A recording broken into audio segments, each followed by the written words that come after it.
Hey everybody, it's Erik Torenberg, co-founder, partner of Village Global, a network-driven venture firm.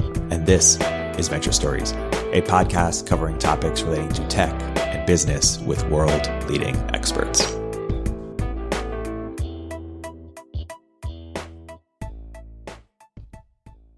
Hey everybody, welcome to another episode of Village Global Venture Stories. I'm here today with a very special guest, John Katzman. John is a multi-time entrepreneur and is currently the CEO of a company called Noodle. John, welcome to the podcast. Thanks for having me, Erik. So John, by way of introduction, why don't you discuss the thread that ties your various business endeavors, or the threads that tie your various business endeavors together? There are three things I look for and that I think a lot about. One is the measurement, how we measure kids, how we measure schools, all across education. The second, how do we just lower the cost of this thing? It's so expensive and getting more so. And the third is how we use technology, both to lower costs, but also just to do a better job. Because I think technology's had much less impact than it might. And maybe let's start there. Why has technology had less of an impact than we hoped or than we expected? What have been the big bottlenecks there? Two reasons, I think. First, people have tried to graft it on. So there was a system that was formed over hundreds of years, thousands of years of more or less doing it a certain way. And you just plop technology onto it and it just doesn't add that much value. You have to rethink it as what does education look like if technology is a starting point or is one of the givens, not a graft on. And the second is the way we approach data. And this started with Gates and with some of the other ed reformers back 30 years ago, where they said, look, we got this data thing and we're going to use data to measure everything. We're going to measure everything and we're going to use it to fire all the bad teachers and close all the bad schools. And then you'd kind of get somebody drunk and say, well, how many of the teachers are really bad? And they go, oh, like half. And it's like, okay. So now they're out there saying that the point of technology and data is to fire you. And surprisingly, like a whole, kind of ecosystem grew up to fight it, to kill it in the crib. And you think of all the data privacy rules around education, and who cares that you got a B- in some course in fourth grade, right? Like, why are we so obsessed with personally identifiable information in education? And a lot of it is because we just don't like data, because it will be used wrong and it will be used against us. Yeah, that makes sense. I've heard it framed, the first couple decades of ed tech were about, sort of taking education and putting it online. And so we got, MOOCs and online tutors and masterclass, but it's the next decade or 2 decades that'll be about the internet fundamentally changing what we mean by education. And so I'm curious to hear what you think that might look like, or what are some examples directionally of things that are sort of, reshaping it from the ground up, as you put it. So imagine a spectrum, right? When you're in kindergarten, education is fundamentally a socialization experience. I don't think technology brings that much to the table. It might help you find a preschool near you. It might help, there's a micro preschool market that's kind of popping up that I'm really interested in. But the education itself and the hanging out with other kids, I don't think is going to see dramatic changes. At the other extreme, life learning, you're out of college, and almost anything you do, if you think about, you buy a house, you plunk down a bunch of money, but you're going to be spending X $1,000s a year forever keeping the house in good repair, right? You got to keep it painted, you got to keep everything working, and almost everything works like that. You buy a car, there's a certain amount of maintenance. You buy software, there's a certain amount of, any good software companies updating the software every day, right? So why would you think that education stops when you finish college? And that life learning thing has to integrate itself into your life. It's not about the socialization itself, although learning is fundamentally social, but it's where technology will have a greatest impact. And then there's sort of a slope in between the two where different kind of things come in. Yeah. Talk a little bit about just because you mentioned it, the micro preschool movement. What are you so excited about there? What's innovative and where do you think that's going? Well, what's innovative to me is 40% of preschool teachers are on public assistance, right? That's kind of crazy. And it's a tough industry. So the thing I like about it is it takes a couple of different threads. One, you're a developer building a building, and the least valuable apartments are the ones on the first floor, kind of in the back. Two, and but at the same time, you're looking for amenities, right? You're putting pools up on top and you're doing all kinds of stuff. Two is I'm a preschool teacher. If I teach a small number of students, if it's a micro preschool, right, I don't need a tremendous amount of help. I'm subject to a lot fewer regs, right? It's a more manageable proposition. And you put those together and you say, okay, you get the apartment, you have a nice place to live in a nice building in a nice part of town, and during the day, your living room, flips up through clever furniture, and now that's a preschool. It uses a space really efficiently. It's used at night, it's used at day. It gives the building an amenity, a saleable amenity. And for someone in the building, it actually is a pretty good one that you can, have your kid right nearby if need be. So I kind of like it on a lot of levels. I think it's a smart model. Yeah, and there's a few startups that are tackling this now. Tiny Care is one, but there's a few others as well that are Yep. exciting. So I want to go back to measurement. We were talking about how to measure students, how to measure schools. You've worked in both of those spaces, and now with Noodle focusing on schools to help people pick the right school. What do you think we've gotten wrong about how to measure schools historically, and how can we do it better? We've gotten everything wrong. So the starting point of measurement is, what are you doing with the data? Yeah. What do you want to encourage or discourage, right? These aren't science experiments. This is a system where people might get fired, or people get put back a grade, or they get worse jobs or better jobs, or, like, there are stakes to a lot of people here. So you have to evaluate it in terms of, like, what are we encouraging people to do and what are we discouraging people from doing?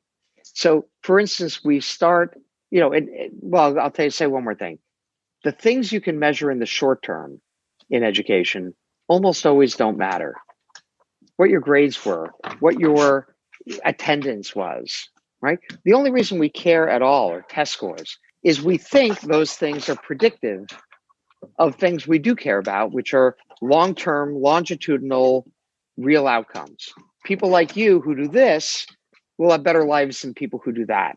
The problem is when you focus on the short-term measurements, they become less and less predictive of long-term outcomes. So we're not really measuring the correlation to begin with. And we assume that when we focus on the short term, that correlation doesn't change. And I think both of those things are wrong. Yeah. So an approach that does two things is really important. One, we look at some short-term measures, but we really look at longer-term measures, correlating constantly to figure out what's going well and poorly. And two, we look at students like you. The best way to look like a great college is to admit really great kids who are all going to graduate, who are all going to do great in life. And now you're a genius. Like, that can't be right. So it has to be that the data set that a parent is looking at, the data set that a prospective college student is looking at, is about students who are like them, who are like their kids. Yeah, that makes sense. More broadly, particularly on K through 12, what do you think the state is of school choice, and where is it going? The fundamentalist marketplace people, fundamentalist capitalists, say, like, markets solve everything. And we don't need any regulation at all. We don't need any oversight. Just the invisible hand will solve everything. And that's been disproven over and over again, especially in education, where it is hard to measure and we're not doing a very good job of it. And so bad things fester for an awfully long time, whether there be bad school districts or the for-profits in education. So I think just like, let a million flowers bloom is not a compelling answer. But choice is an obviously good idea. Not every kid is alike. And any system that says you are the same as every other kid in your city, in your state, in the country, and this is our curriculum, is moronic to anybody who has a sibling or a kid, or two kids. Like, it's just not how it works. So we need to really think about choice And we need to figure out how to regulate it properly so that people make good decisions, how to make sure people are armed with the right information, and that the gaming that's going on, as any choice system will have, works to the benefit of parents and kids. And forgive me if I'm being dense, but why is the million flowers bloom not a good strategy? Is it because some people just get left behind, or the gap is too No, wide? no, no, because the kids get left behind now, right? Like, so that's a silly Yeah. argument. And the argument against innovation in general in education, that, oh, the children, like, an innovation might not work, and you fail those kids. Well, standing still for several thousand years also doesn't work, and so you fail all the kids. Like, it's just dumbass Yeah. kind of way of thinking. But the real problem is, I'll take an extreme. I'm a school where if you come to my school, like, you get a free laptop, and you get, the parents get steak, or, we handing you $1,000 behind, in your back pocket. It's like, that's a bad idea, right? So let's say that's an extreme bad idea, but reel it back from there. There's such asymmetry of information in education. And even look at the for-profit higher ed. You sucker people into your school because you have better advertising. The average community college spends $100 on cost of acquisition. The average for-profit university is spending like 4 or 5,000 Wow. chasing that same student. It's not that they're great marketers, although they're very good. It's that they're overwhelming marketers, right? And with a 50-1 advantage, they're going to win. And so they took, hundreds of thousands of students, did a terrible job with them, right? Just by every measure, terrible outcomes, and saddled us with a bunch of bad debt that will come due. And the people saying, oh, that's fine. Like, that's just capitalism. That's not capitalism the way I think that benefits anybody, Right. other than the investors in some terrible for profits. Yeah, I heard somewhere that the college rankings, I believe on World News Reports or whatever it is, the Mhm. systems actually rank them in order, like how much money they spend, on facilities, or like those rankings have like weird incentives misalignments. Is So that because we don't measure outcomes in any kind of coherent way, we get all kinds of stupid answers. And the US News rankings are a combination of who you took in, right? So a bunch of smart kids go there, you're a great school. How selective you are, you managed to bring a whole bunch of applications, so therefore you're a great school and your rankings go up. yeah, We clearly can do better, but it's not easy. And the question is, well, who's focused on that? Who's focused on really thinking about how to measure education? yeah. What would it look like to better measure outcomes? So we want to talk K-12 first, or higher ed? Let's do higher ed first, and then we'll go back to K-12. Well, the starting point is that not only is every university different, but every program at a university is different. What you need to be successful at a nursing program at a community college, and what you need walking in to be successful as a philosophy major at Harvard, are different. And what the goals of those two programs are different, right? So the starting point has to be, again, this is about this program telling us what it's trying to do in really measurable ways, not, sort of philosophically, but for instance, somebody might say at a business program that's for adult learners coming out of a for-profit, we're going to get you a better job. And specifically, we're going to get you a job that pays well, and that, or pays better than your current job, and that you're happier in than your current job. Okay. That's a promise, utterly measurable. A philosophy program at Harvard might say, we're going to give you a better life. Over the next 40 years, you're going to feel good about the education you got, and it's going to allow you to live a rich life that you are happy. And it could be things like you're going to be physically healthy, or you're going to be mentally healthy, or it could be that you're going to have a great career. But tell me what it is, and tell me how you're going to measure it. A lot of it could be survey. So for this program, you've defined what it is you want to do, and then measure it and survey your grads every year. Some of it you don't need to survey, because if we, again, wanted to do this systemically, you could pull IRS data. You can almost pull LinkedIn data for a lot of people, right? Like, just looking at your title, I can guess as to your salary, because it doesn't have to be precise. It has to be accurate. So of the things you said you would do, how'd it go? And again, longitudinally, someone like you walking in this school, hey, tell us about you. We're going to find the X students who are most like you in our cohort of people who started the program, because you should include the people who don't finish, and say, promise number one, you're going to have a good job. Well, the survey of students 4 years in or 5 years in or 2 years in, it depends how long the program is, here's what percent said they got a good job. Here's what percent are happier with their job than before. Here's what they make now versus what they made then. And now there's not such an asymmetry of information. I'm looking at people like me. Here's what this school says it's going to do for me, and here's how it turns out it's doing. I think that's pretty compelling. And there might be things that we just want to know about every school, but not many. Mostly, tell me what you're trying to do and show me that you're doing it for someone like me. And were you implying earlier that there isn't really incentive for these institutions to do that? It's hard to do it solo. Like, I might survey my grads, but if I'm getting naked and everybody else is clothed, that can be embarrassing, right? So if we said as a country, we're all going to look at this stuff. And the point is not firing anybody. The point is giving good information to somebody who's making a hard decision that really is life-changing.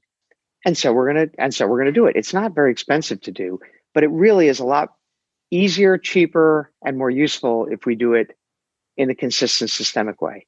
And are you excited about the potential for income share agreements? Because I've heard the argument where people say that if there were income share agreements and if they were, sort of like if other people could buy into them, that would sort of create price transparency based on what people are willing to back versus not back. And it would create some of these people do the research on outcomes in order to make better investments. I don't have a problem with ISAs, and, we work with Stride in particular. We think they're really good folks, but I don't think it's a solution to this at all. For one thing, you're expecting that a lot of organizations, including, by the way, in the nonprofits, like some dean, some president who, has a 5-year term, is going to think, well, 20 years from now, the data is going to show that this really didn't work, and so I really should do something else. You're expecting people to think a lot further down the road than they do. All the pressure is going to be fill your seats, get these kids through, and thinking about how history will judge you is something that is a luxury for a fair number of people. Number two, because we haven't regulated ISAs as debt instruments, which of course they are, there's a lot of crap out there and a lot of really, really shady practices. And I love the concept of ISAs. If you really are rigorous about making sure a student understands what he's getting into, making sure that the school understands what they're getting their students into, and just conforming with basic regulatory structures, I think they're great. Yeah. And then how about K through 12 on outcomes, better measuring outcomes? So think about this for a second. We are saying there's local control, that a school determines where are its kids right now and where should it take them, right? That's a local decision. And we acknowledge that there are a lot of different approaches that are successful. And then we say, no, we're going to have this Common Core. And by the way, Common Core is like the latest zit in, a long-standing bout of acne on this, where we tell everybody this is exactly what a third grader should learn, and a fourth grader and a fifth grader. And here's the instrument that we're going to measure it. So you teach whatever you want, but we're going to measure this. So good luck differentiating yourself.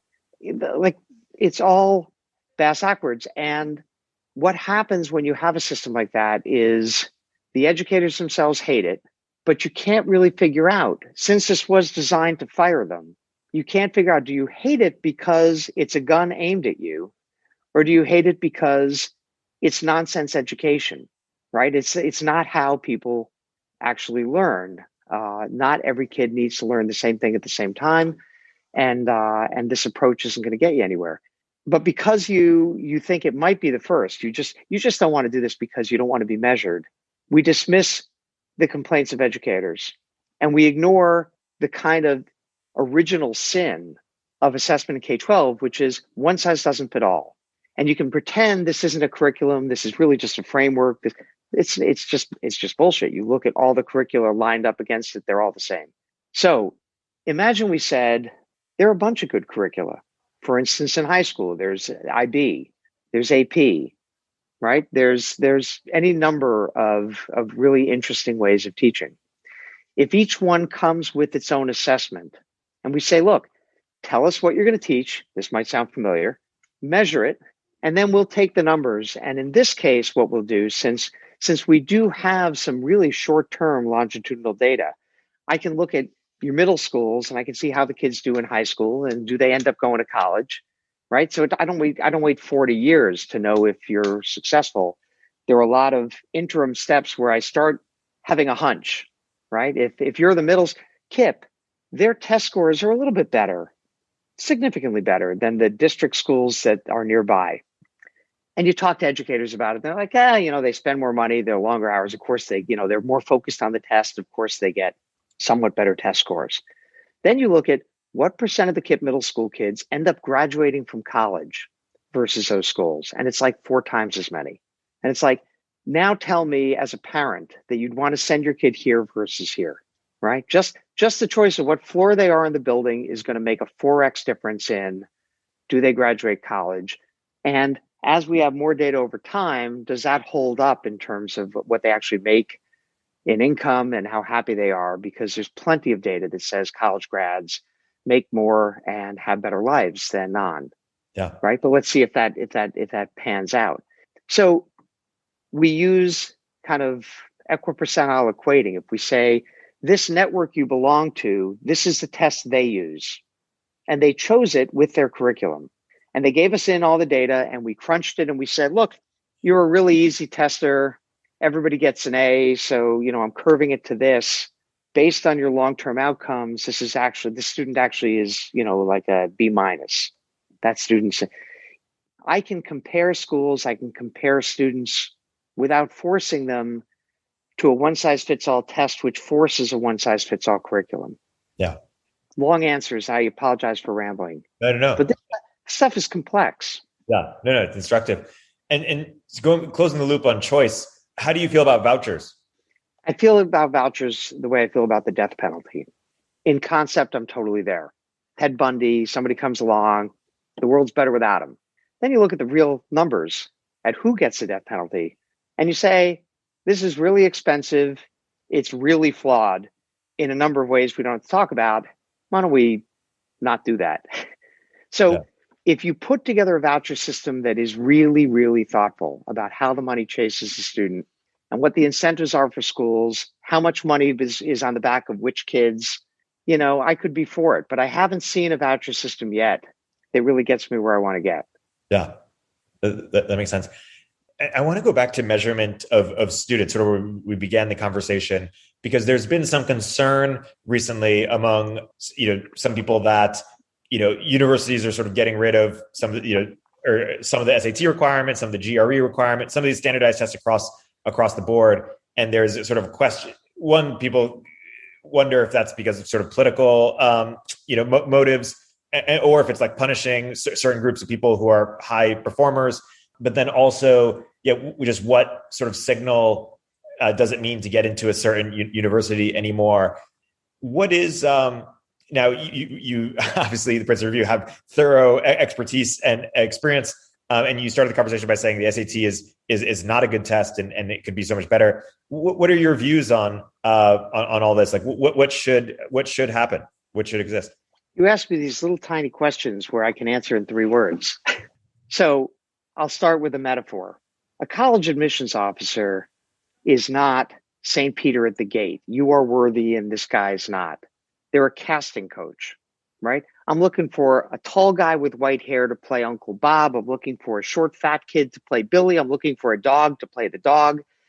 I'm not looking for the 5 best actors in New York. I'm looking for the 5 best actors for those roles who get along and have some chemistry and make the whole thing sing, right? So that's what college admissions is about, right? I'm crafting a class, and it's complex stuff. One college president said to me, look, 40, 50% of the kids who apply here, this highly selective college, are fully qualified to go, as qualified as anybody else. Once I get that, it's not really about the kid anymore. It's about us.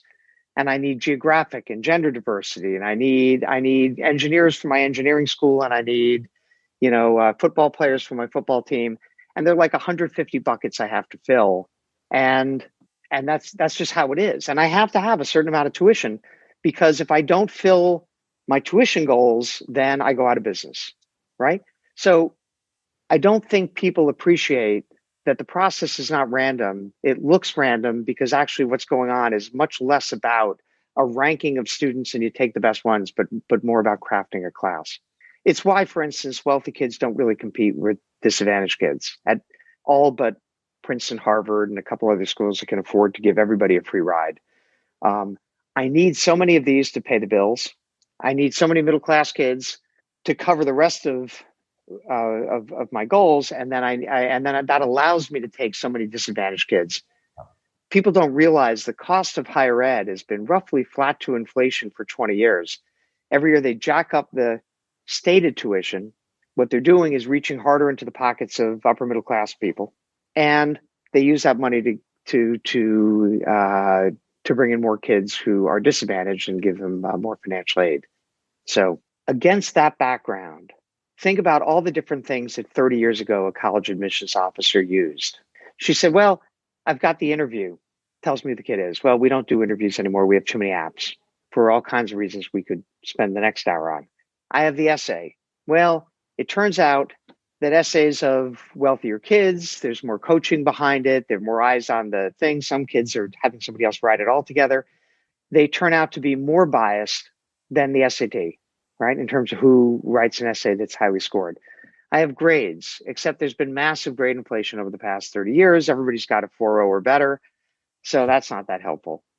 I've got the test scores. Enough said about the test scores. They're terrible tests for all the reasons we will discuss and have.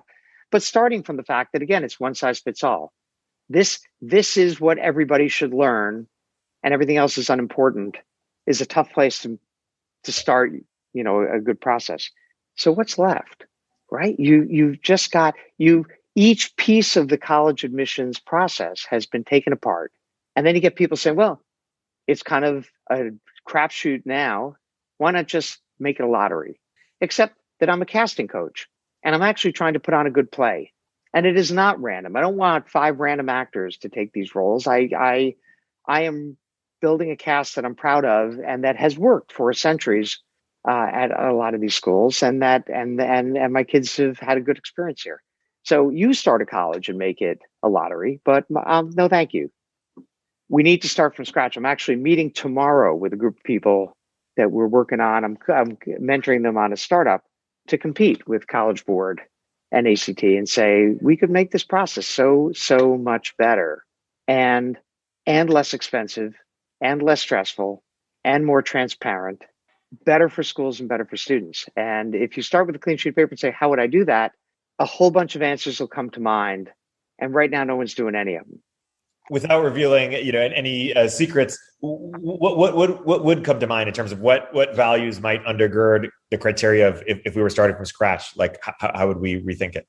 Well, number one, the realization that every college is looking for something different, that most of them are looking for diverse classes in one way or another, not just color or gender, but a whole bunch of things. And that just sort of an AI approach is not useful here, right? Like that's when we're looking for a diverse class is not when machine learning is going to be helpful. Oh, and finally, that security in the modern age, as you see from blockchain, is not to be had by keeping things confidential, but by hiding in plain sight. So, for instance, if I were going to write a test, right, which would be one part of the process, but by no means the whole part of the process, and again, not for everybody, but just a test for the people in my curriculum, I would just publish 10 or 20,000 items, right? They're all there. You practice as much as you want on those items. I'm constantly adding new ones, but it's a big pool. And when you take the test, I'm going to deliver some number of items in some adaptive way. If you have memorized every single item in the pool, good luck with you. Like, that's great. You probably could have gotten a really good score just by learning the actual math. But I'm okay with somebody who really wants to learn it that way too, because they probably picked up some math in the meantime. But meanwhile, I have perfect security. You take the test, an hour later, I take the test. It doesn't matter because I'm going to see different questions from you. And yet it's totally open. And part of the testing process is that people should prep, not by learning every question, but by being able to give themselves practice tests and see how they stand, where Yeah. their weaknesses are that they can address. People talk about sort of credential inflation, or sort of I guess a broader question of like, should we be subsidizing and incentivizing, encouraging everybody to go to college? Yeah, at the point that rich people go to college at the same rate as poor people, we should not encourage people to go to college.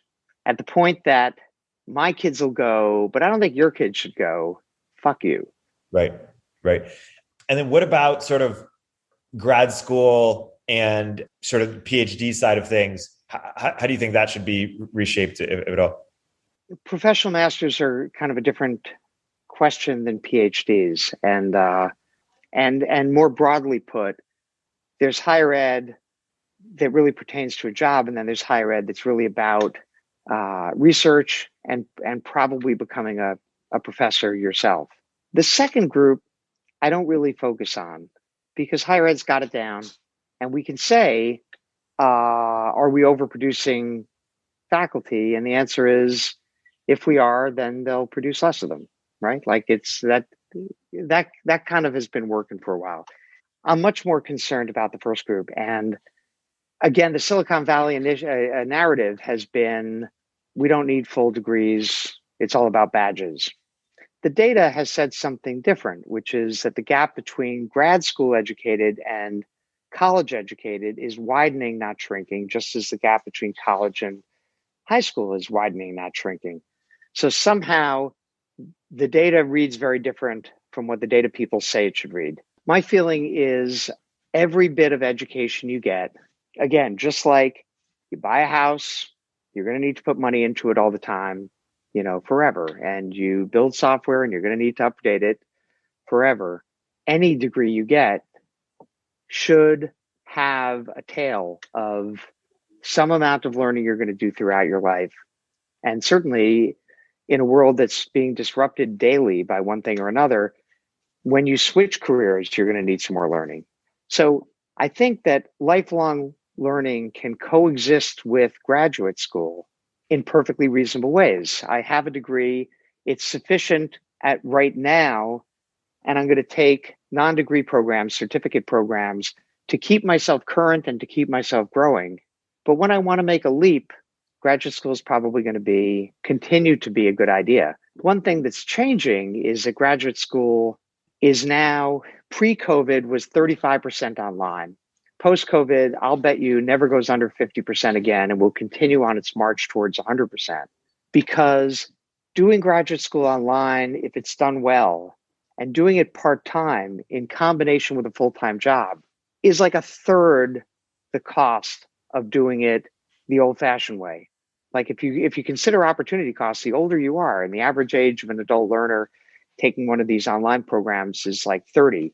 Well, if you're a college grad and you're 30 years old, and you're making, I don't know, $60,000, $100,000. So every year, your opportunity cost for stopping your career and doing a master's, even a one-year master's, is way higher than your tuition. So thinking of it as flanking your life versus your life goes on hold and this replaces it for a year or two, I think just makes sense. Yeah. So when you think about the future of credentials, a decade from now, 5 years from now, do you think it's a combination of maybe one macro credential, i.e. a degree, and then continuous set of sort of micro credentials that you're updating? Or it could be a couple degrees, right? It could be a BA and then a master's in something, right? You don't start your career as a rocket scientist probably with a BS. You probably have an MS if you're going to go work for SpaceX. But from there, you probably have to do something to stay current as technology changes, and that's okay. The certificate thing has another problem, by the way, which is an MBA means an MBA.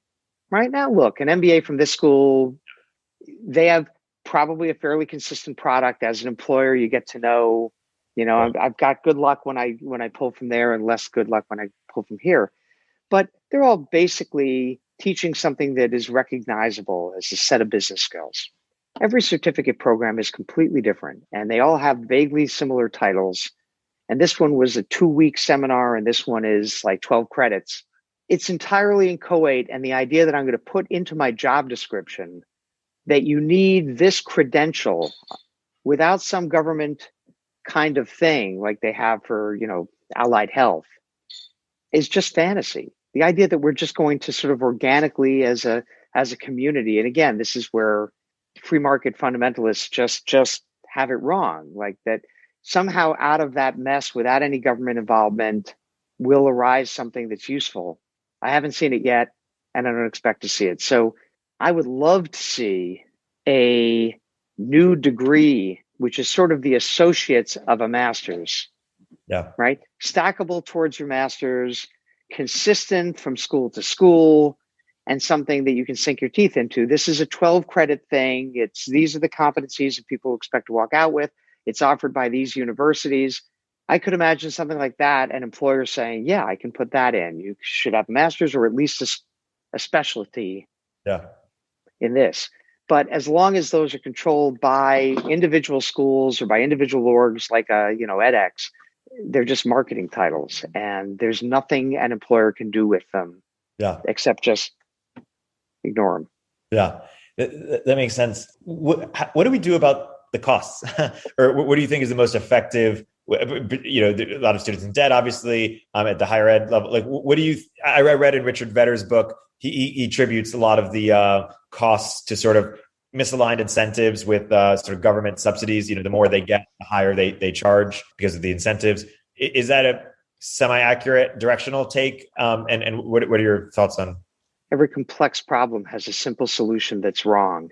Yes. And I actually am a big fan of Richard, and I'm not saying he's way wrong, but teaching as a percentage of the overall spend in higher ed is about 20%, right? So anything focused on faculty and teaching, I think kind of misses the point, right? And so you look at, Coursera kinds of solutions where, we don't need all these faculty. We just, you just go learn it. It's like a correspondence course on steroids. And it's like you could, and we all could have gone to college that way, but we had a great deal of fun and learned a lot because education is fundamentally social, and that includes faculty, right? And Gallup and others, there's all sorts of research that the highest correlation of anything people do in college to life success, to being happy and being engaged with your job and so forth, is relationship with faculty. Wow. Right? So again, the data people have no data to suggest that any of this is actually true. And it's only 20%. So right? the rest is administrators and facilities So facilities about 20%, right? And using technology, can we push that facility to double the population of a school without adding any buildings? Absolutely.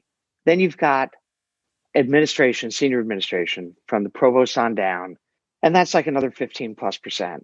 And by the way, when I say physical plant, it's like the amortization of the physical plant plus the operations. And then, a good chunk of the rest. There's some other, because there's noisy data, especially among schools that are affiliated with hospitals and other things, and you try to factor that out. But a good chunk of the rest is student services and academic support. And those numbers, the way I calculated, have like tripled in the past 20 years. That they used to be like a third of the cost of teaching, and now they're as high as the cost of teaching. Wow. And so if you really want, and room and board is in there, and that's another 15% for students who are residential. If you really want to push on things, and the schools, by the way, that aren't residential don't have research, which is really what Vedder's going after. If you want to solve the problem, I think student services and academic support, where not only are costs going through the roof, but administrators are working harder than you could possibly imagine.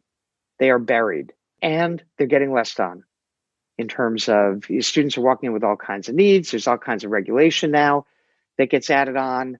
And that area It's not like we're spending that much more money, but now college is just awesome and everybody graduates and everybody's happy. It's like, it's really hard.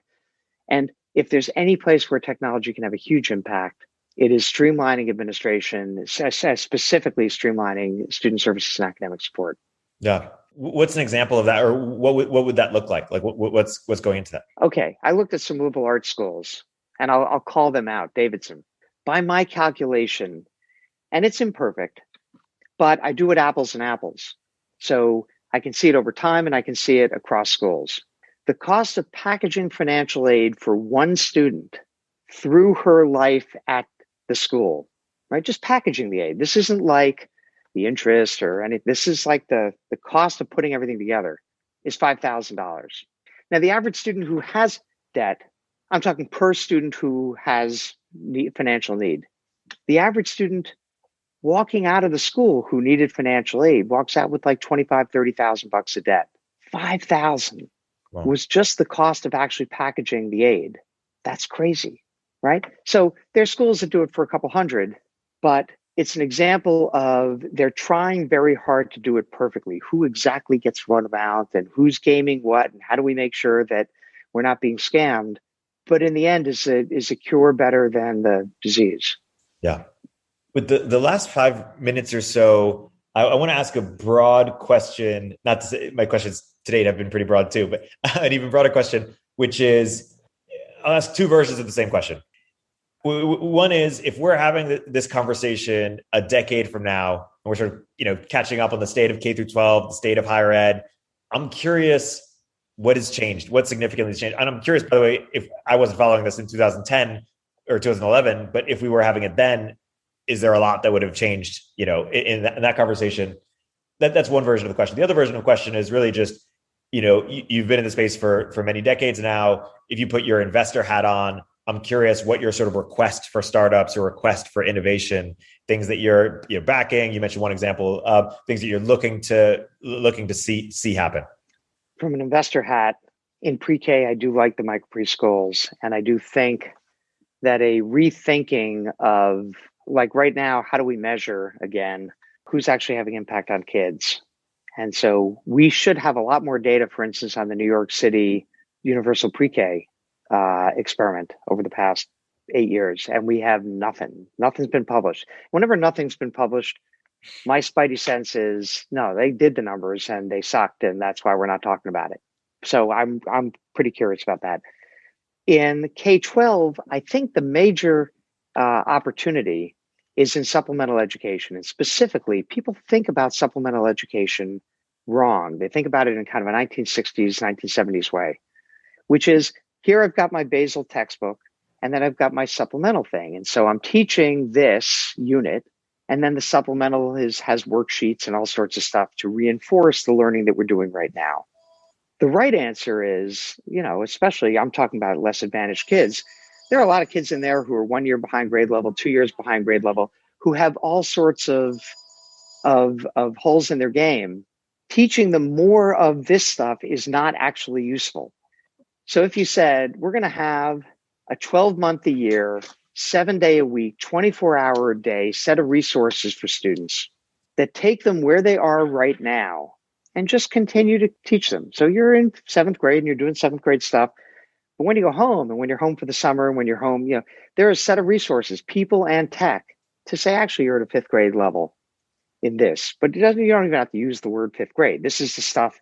It's not exactly what you're learning in school right now, but you know what? If you learn it, school's going to be a lot easier. And just steadily taking you through in a patient way until you're caught up.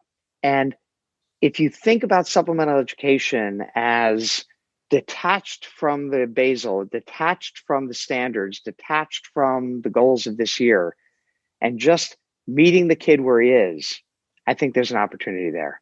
I also think there's an opportunity between high school and college, that the same kind of people who gave you Common Core believe that high school and college should fit together like stones in a pyramid, right? Like you can't put a piece of paper between them. If you're graduated high school, you're ready for college.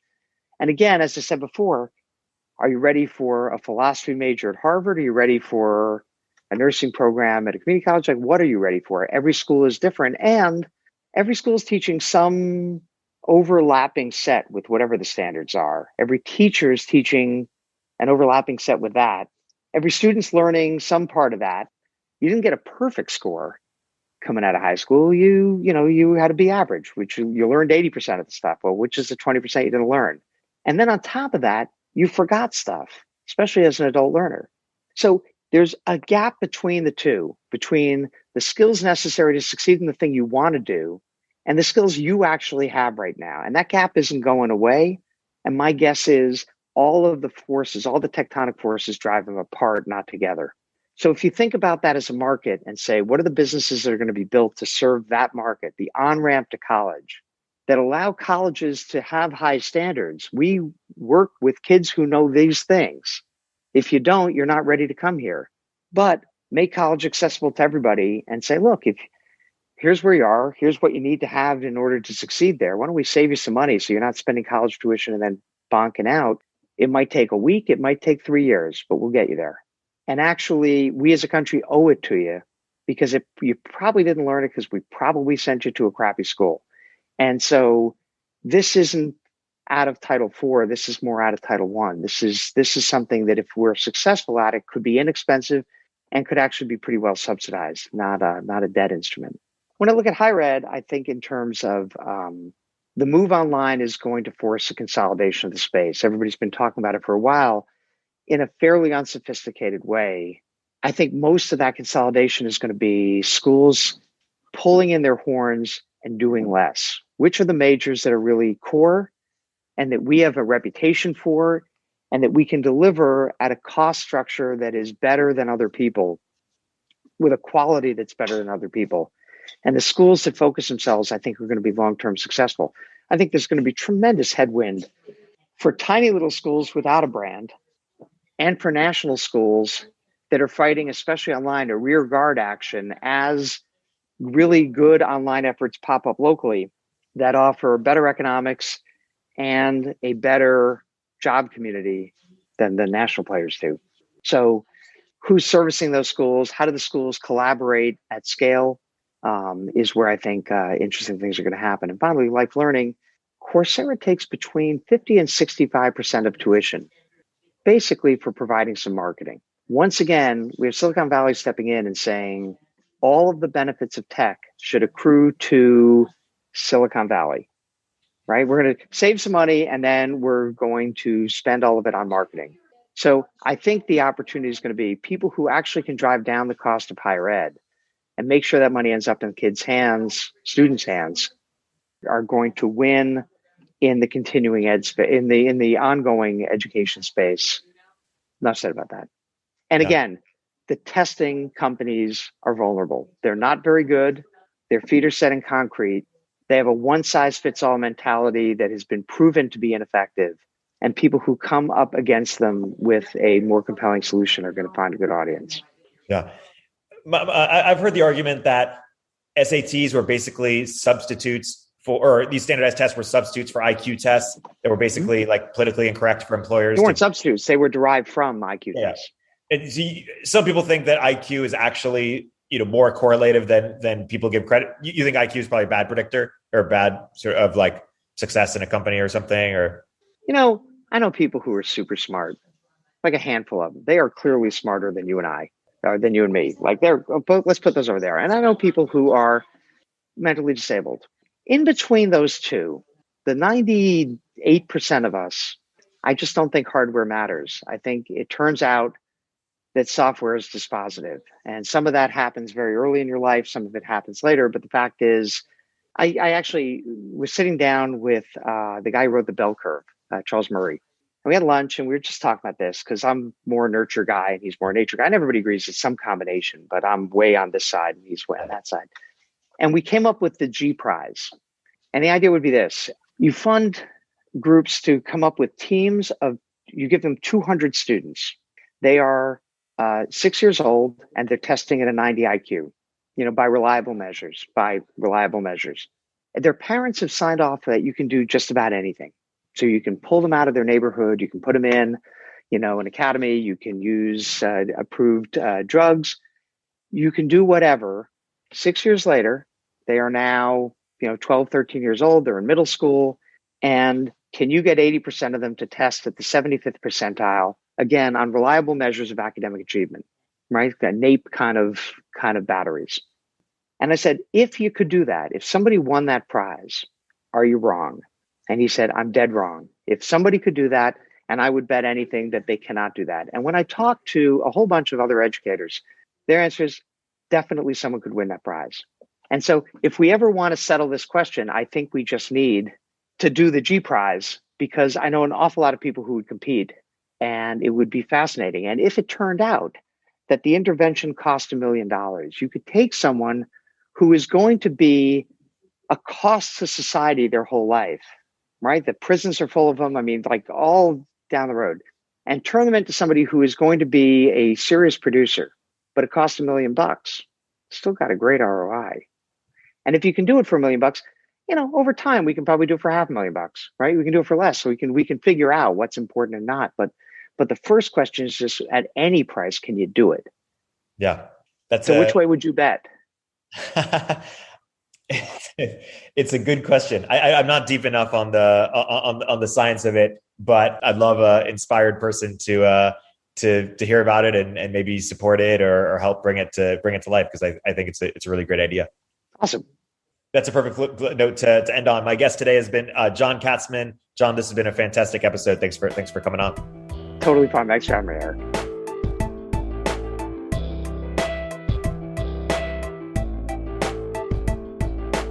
If you're an early stage entrepreneur, we'd love to hear from you. Check us out at villageglobal.vc.